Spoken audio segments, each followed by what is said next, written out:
Assalamualaikum warahmatullahi wabarakatuh. Hari ini kita akan belajar tentang sistem peredaran darah pada hewan. Hewan yang akan kita bahas yaitu serangga, ikan, amfibi, dan reptil, serta cacing tanah. Ya, jadi bisa sambil dilihat buku LKS-nya halaman 13 dan halaman 14.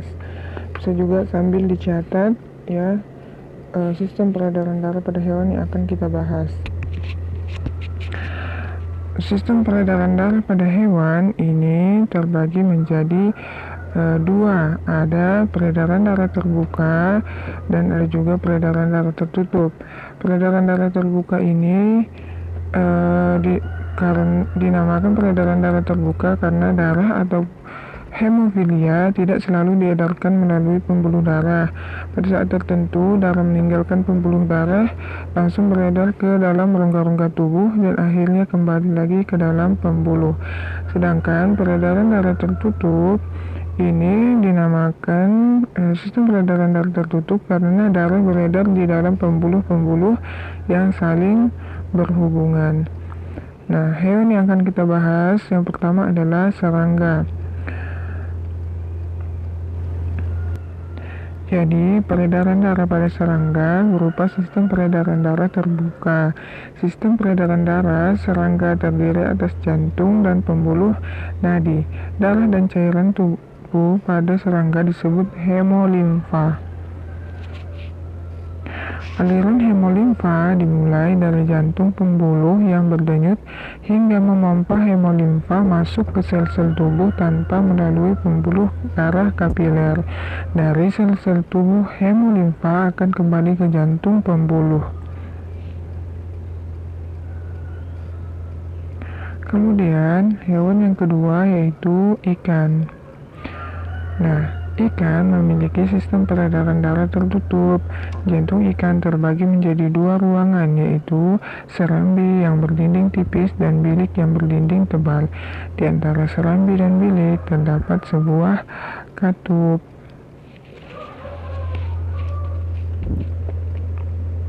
Sistem peredaran darah ikan dimulai dari jantung yang mengalirkan darah keluar menuju insang. Pembuluh kapiler di dalam insang akan melepaskan CO2 atau karbon dioksida ke dalam air dan mengambil O2 atau oksigen dari dalam air. Dari insang, darah akan mengalir ke seluruh tubuh. Selanjutnya, darah mengikat CO2 dari sel-sel tubuh, kemudian kembali menuju jantung. Sistem peredaran darah ikan merupakan sistem peredaran darah tunggal karena dalam satu kali peredaran darah hanya satu kali melewati jantung. Hewan yang ketiga yaitu amfibi.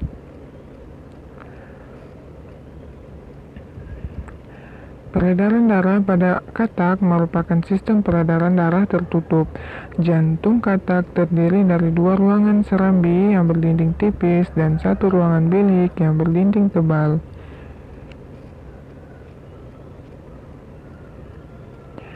Sistem peredaran darah dimulai dari masuknya darah yang mengandung banyak oksigen dari paru-paru ke serambi kiri. Dari serambi kiri, darah masuk ke bilik sehingga terjadi percampuran darah yang mengandung oksigen dan karbon dioksida. Darah yang banyak mengandung karbon dioksida berasal dari sel-sel tubuh yang masuk melalui serambi kanan. Dari bilik, darah akan dipompa keluar menuju seluruh tubuh. Hewan selanjutnya yaitu reptil. Jantung reptil terdiri dari 4 ruangan, yaitu 2 serambi dan 2 bilik. Antara bilik kanan dan bilik kiri dibatasi sekat yang belum sempurna sehingga masih terjadi pencampuran darah. Sistem peredaran darah pada reptil sama seperti pada manusia, yaitu sistem peredaran darah tertutup dan peredaran darah ganda, karena darah beredar melewati jantung sebanyak 2 kali. Hewan selanjutnya yaitu cacing tanah. Cacing tanah memiliki sistem peredaran darah tertutup dengan kapiler-kapiler yang tersebar di seluruh tubuhnya. Sistem peredaran darah pada cacing tanah dimulai dengan masuknya oksigen ke dalam pembuluh darah dorsal atau punggung, kemudian darah mengalir menuju pembuluh darah ventral atau perut, lalu ke jantung untuk dipompa ke seluruh tubuh. Ya, itu tadi adalah sistem peredaran darah pada hewan yang telah kita bahas ya. Jadi semoga anak-anak sekalian dapat memahami sistem peredaran darah pada hewan. Sekian materi kita hari ini. Assalamualaikum warahmatullahi wabarakatuh.